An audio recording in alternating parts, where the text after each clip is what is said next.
네, 안녕하세요. 산타한 제이슨입니다. 네, 제가 오늘 소개해드릴 코스는요.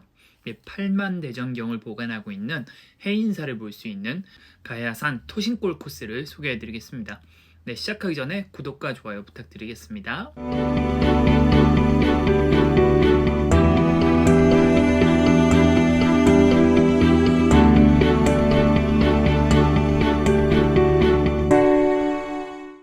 가야산 토신골 코스는요. 해인사 부근에서 산행을 시작을 합니다. 그래서 가야산 정상부의 아름다운 풍경은 물론이고요. 그리고 해인사와 그리고 팔만 대장경까지 볼 수 있어서 추천하는 코스예요. 하지만 가야산 높이 자체가 1430m 정도 되기 때문에 그렇게 쉽지는 않습니다. 물론 해발 고도가 500이 넘어서 높이에 비해서는 좀 쉬운 편이지만요. 기본적인 높이가 있어서 등산을 꾸준히 하신 분이 아니라고 하면은 조금 힘들 수 있습니다. 정비는 굉장히 잘 돼 있어서요. 특별하게 험한 구간은 없고요. 운동화로도 충분히 올라갈 수 있을 것 같습니다. 네, 접근성은요. 네, 해인사 버스터미널이 있는데 대구랑 그리고 합천 방향에서 버스가 좀 있는 것 같아요. 그 외에는 좀 대중교통으로는 접근이 좀 어려울 것 같고요. 풍경은 해인사 부근에서 해인사와 그리고 팔만대전경을 볼 수가 있고요. 그리고 중간에는 그렇게 볼 것이 많지 않은데 정상부의 우두봉과 그리고 칠불봉 그리고 정상부 가기 전에 풍경이 조금 아름답습니다. 네, 그러면 제가 토신골 코스에서 찍어온 사진 몇 장 보여드리고 시작하겠습니다. 네, 굉장히 아름답죠. 가야산의 또 다른 명물 만물산 코스이고요. 네, 제가 다음에 만물산 코스편에서 자세히 설명해 드리겠습니다. 칠불봉에서 바라보는 만물산 방향이고요. 그리고 팔만대장경 사진입니다. 네, 정상부에 다다르기 전에 볼 수 있는 바위 중에 하나이고요. 가야산 주봉인 우두봉입니다. 칠불봉에서 우두봉을 보고 찍은 사진이고요. 네, 그리고 우두봉에서 칠불봉을 보고 찍은 사진입니다.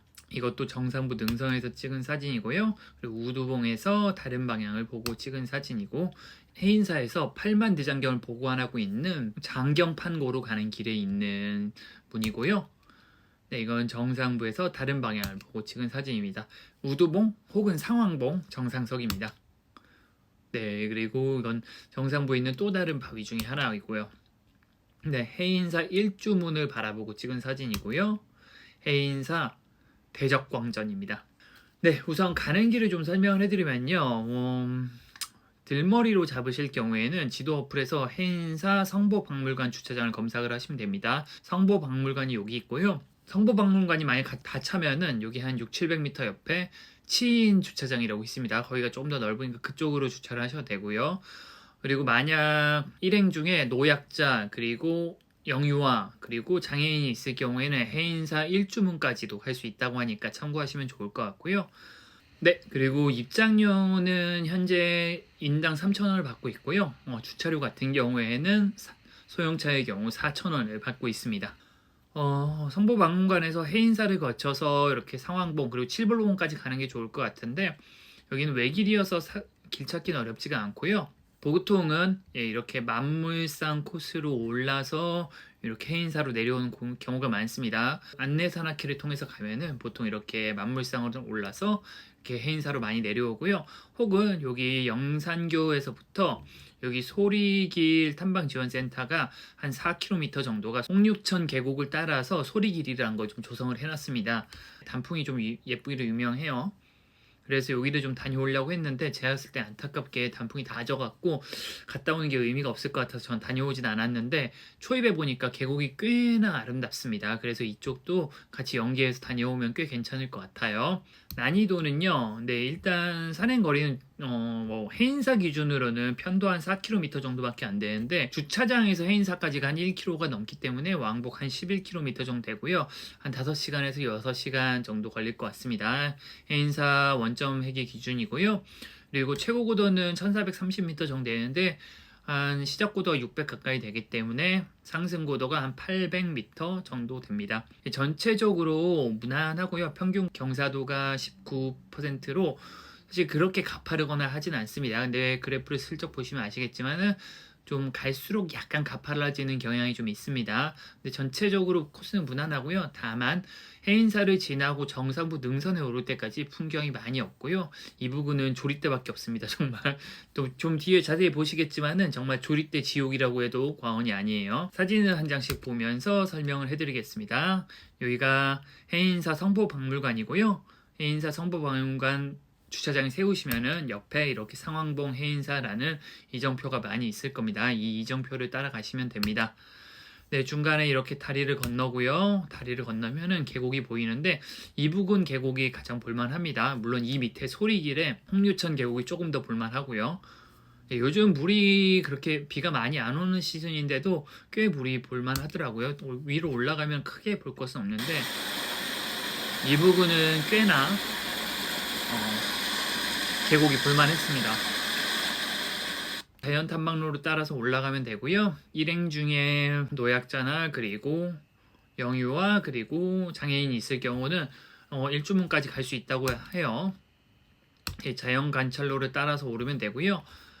보시면은 대나무 조리대라고 해서 조리를 만드는 복조리 만드는 그 대나무 같아요. 그 조리대인데 고마운 식물이라고 하는데 저는 우리나라에 조리대가 너무 많은 것 같아요. 진짜 많습니다. 제가 요즘 다녀보는데 진짜 많습니다. 가야산도 조리대 천지고요. 한라산은 진짜 조리대가 어디를 가나 보입니다. 근데 뒤에 보시면 알 거예요. 여기도 다 조리대지. 옆에 보시면은 좀 이따 조리대 지옥을 보여드릴게요. 지옥까지는 아니고 조리대 천국 그래. 네, 자연관찰로를 따라 올라가시면 되고요. 왼쪽에 계곡을 보시면서 올라가시면 됩니다. 중간에 이렇게 계곡을 볼 수 있는 곳도 있고요. 계곡이 이 부분이 나쁘진 않고요. 요즘 근데 물이 많지 않아서 조금 아쉬운 부분이 있었어요. 네, 중간에 이렇게 카페 같은 것도 있고요. 네, 해인사까지 400m 정도 올라가야 합니다. 저는 11월 8일날 갔다 왔는데요. 단풍은 거의 다 졌어요. 남아있는 단풍 몇 장 좀 찍어봤고요. 네, 자연관찰로를 따라 올라가시다 보면은 오른쪽에 이렇게 뭐 비석도 크게 있고요. 한 15분에서 20분 정도 올라가면은 네, 가야산 해인사 일주문을 만나게 됩니다. 일주문 뒤편에는 해동 제1도장이라고 현판이 걸려 있고요. 오른쪽에 이렇게 오목의 뿌리가 좀 남아 있습니다. 조금 올라와서 일주문을 바라보는 게 양옆에 나무가 굉장히 커다래서 꽤 볼만하더라고요. 네, 보시다시피 진짜 양옆에 나무들이 정말 거목입니다. 엄청나게 커요. 네, 들어오시면 사천왕문인지 아닌지 모르겠는데 보통 사천왕문은 사천왕상을 세워놓죠.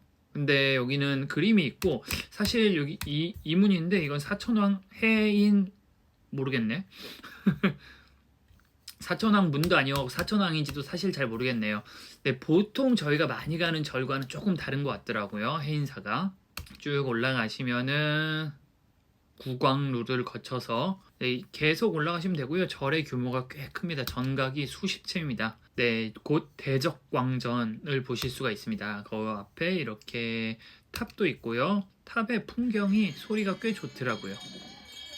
전 풍경을 좀 좋아해요. 좀 소리가 좋은 것 같아요.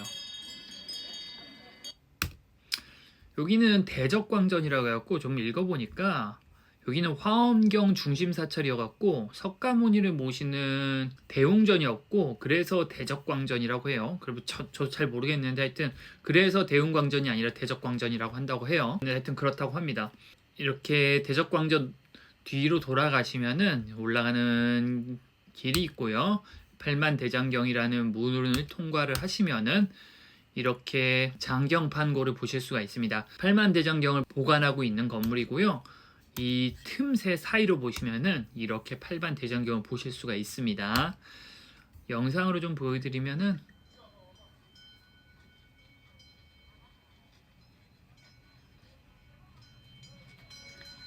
네, 이런 분위기입니다.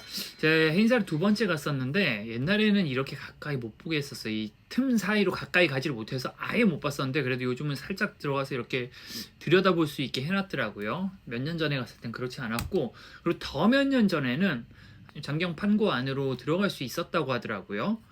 근데 요즘은 문화재 훼손이 좀 걱정이 돼서 못 들어가게 한다고 해요. 팔만대전경을 보시고 나오시면 되고요. 네, 가시다 보면은 등산로와 만나는 길이 있고요. 이 길로 내려오시면은 등산로로 진입을 하실 수가 있습니다. 예, 상황봉 가는 길에 용탑 선원도 있고요. 용탑 선원은 이 부근을 말하는 것 같은데 저는 개인적으로는 들어가 보진 않았습니다. 여기까지는 해인사를 보러 온 관광객 때문에 사람이 굉장히 많거든요. 근데 하지만 여기서부터 본격적인 등산이 시작되는 코스는 사람이 그렇게 많지가 않습니다. 네, 여기 토신골 탐방로이고요. 상황봉까지 약 4km 정도입니다.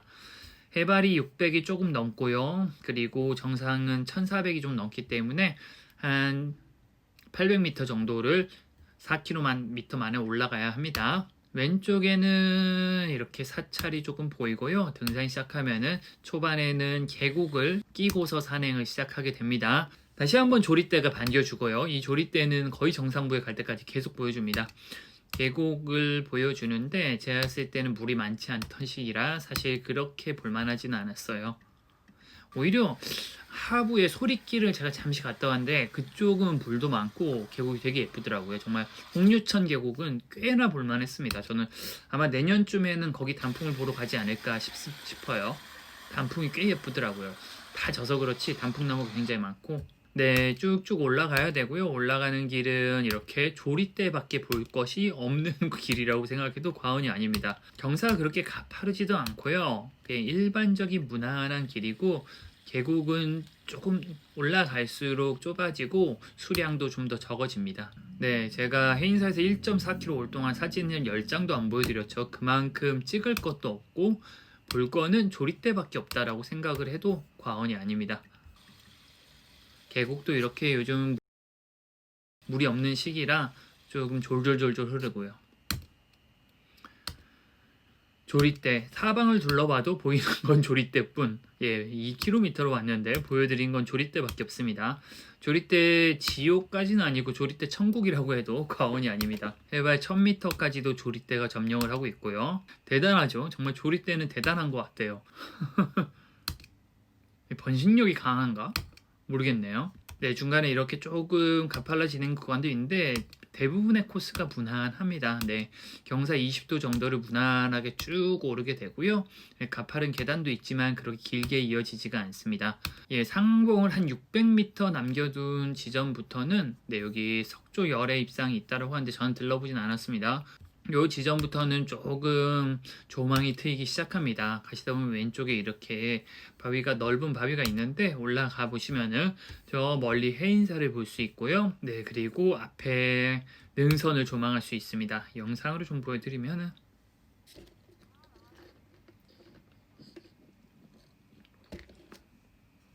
네. 처음으로 조망이 트이는 구간이고요. 여기까지 올라오는데 해인사로부터 한 2시간 정도 시간을 예상을 해야 될 것 같습니다.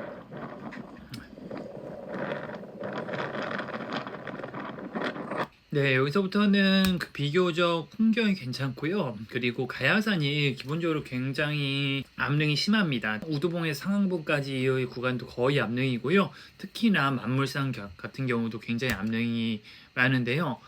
이 부분에서부터는 다양한 바위를 보실 수가 있어요. 지금까지 올라온 길이 대부분 육산이었다고 하면은 위로 올라갈수록 압능을 보실 수가 있고요. 그렇다 보니까 이렇게 데크길을 좀 설치를 해놨습니다.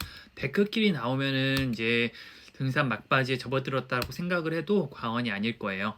네, 이제 봉천대라는 것을 보게 되고요. 봉천대는 이 바위 봉우리를 봉천대라고 하는데 네, 이쯤 오시면 거의 다 왔다고 생각하시면 됩니다. 여기서부터는 암릉을 좀 타게 되고요. 하지만 정비가 꽤 잘 돼 있어서 올라가는 길이 크게 무리는 없습니다. 네, 이런 길을 올라오신다고 생각하시면 되고요. 여기가 봉천대의 모습입니다. 네, 제가 봤을 땐 까마귀가 좀 있어서 찍어봤어요.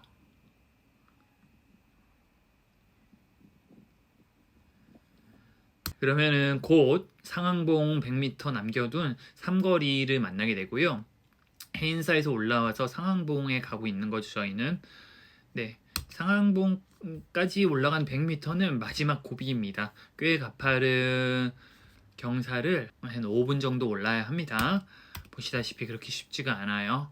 올라가시면은 네, 가야산 주봉인 우두봉을 보실 수가 있고요. 여기서는 정말 사방이 확 트여 있어서 꽤나 아름다운 풍경을 보실 수가 있습니다.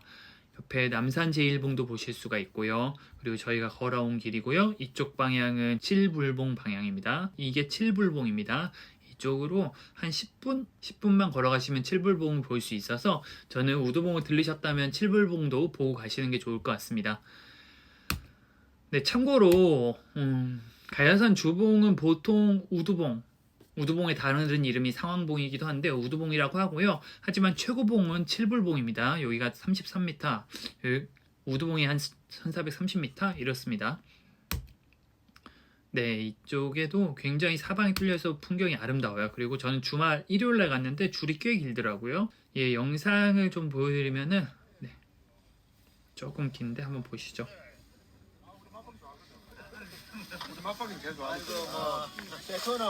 칠불봉 방향이고요. 저기 보이는 게 지금 울퉁불퉁한 능선이 예, 만물상 방향이에요. 제가 만물상 편에서 또 자세히 설명해 드리겠습니다. 그리고 남산 제1봉 방향이고요. 그리고 올라온 길 방향이죠.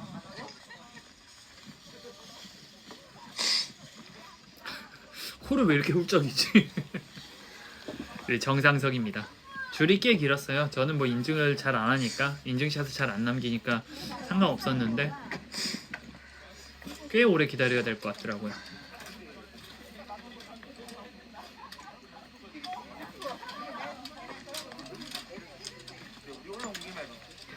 네, 그리고 이쪽으로 보시면 길이 좀 나 있습니다. 그래서 이쪽으로 한번 가보시는 걸 좀 추천을 해요. 가보시면은 꽤 풍경이 괜찮고요. 이쪽은 좋은 점이 사람이 별로 없더라고요. 영상으로 좀 보여드리면은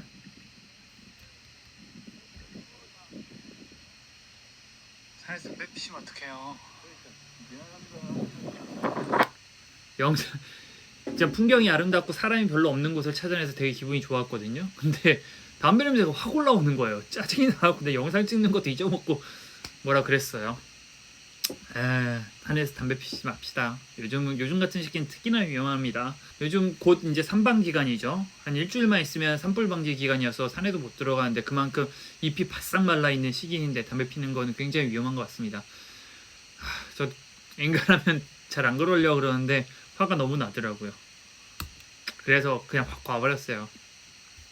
예, 다시 내려와서요. 저는 여기까지 오셨으면 칠불봉을 갔다 오시는 거 좀 추천을 하고요. 칠불봉까지 200m 10분도 채 걸리지 않습니다. 칠불봉으로 가는 길에 찍은 우두봉 사진이고요. 그리고 그 과정에서 찍은 까마귀입니다. 까마귀가 좀 한 두어 마리가 계속 날아다니더라고요.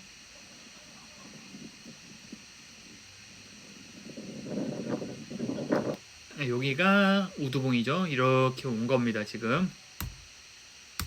칠불봉이고요. 1433m로 네, 가야산에서 가장 높습니다. 그리고 여기가 만물상 방향이에요. 안내산악회 같은 경우는 여기 백운 탐방지원센터 이쪽에 내려줘서 만물상을 타고서 그리고 해인사로 내려오는 코스를 많이들 합니다. 제 다음 편에서 설명해 드리도록 하겠습니다. 이 부분을 좀 영상으로 좀 보여드리면 칠불봉도 풍경이 좋습니다. 그래서 저는 뭐 200m밖에 안 되니까 오신 김에 좀 보고 가시길 좀 추천을 합니다. 네, 칠불봉까지 보셨으면은 원점 회귀를 하실 경우는 해인사 방향으로 다시 내려가시거나 혹은 만물상 방향으로 내려가시는 방법도 있고요. 네, 자신의 교통편을 따라서 하산 코스를 결정을 하시면 될 것 같습니다. 네, 제가 이렇게 가야산 토신골 코스를 좀 소개해드렸는데요. 토신골 코스는 해인사와 팔만대장경을 볼 수 있고 그리고 가야산 정상부인 우두봉과 그리고 칠불봉의 아름다운 풍경을 조망할 수 있는 코스입니다. 그래서 한 번쯤은 꼭 가보셨으면 하는 코스이고요. 다른 코스, 소리길이나 아니면 만물상 코스와 연계해서 사는 계획을 짜는 것도 좋을 것 같습니다. 관련해서 궁금해하신 점 있으시면 댓글로 남겨주시고요. 도움이 되셨다라면 구독과 좋아요도 부탁드리겠습니다. 네, 저는 산타는 제이슨이었고요. 끝까지 시청해주신 분 모두 감사합니다.